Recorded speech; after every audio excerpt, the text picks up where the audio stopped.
Hello, doctor. A quick doubt. Is semen freezing as important as egg freezing? Yeah, the cycle of spermatogenesis lasts approximately 2 to 3 months in a man. So there are variations in the count, motility, and the normal forms in a semen sample. So once we evaluate the semen sample, it does not necessarily mean that we immediately start therapy. Looking at the semen count, motility, and the normal forms, whether there could be underlying conditions like probable varicoceles, or also after taking the history we find out that whether the person is a smoker, whether he's an alcoholic, or there's a history of drug abuse.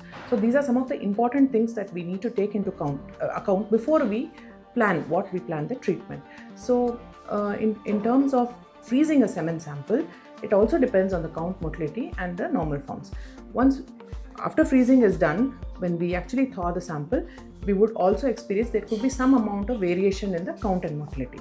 So semen freezing would be important for certain people who have a low sperm count, they have a varicocele, they're going in for varicocelectomy. The chances of having the sperm count remaining as what we have frozen depends on also after the varicocelectomy what the sperm counts could be.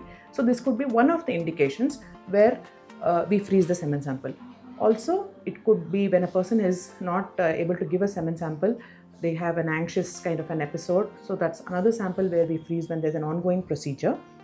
Or also when there is a history of cancer and we need to go in for surgery before the chemotherapy procedure. So these are some of the indications where we advise semen freezing.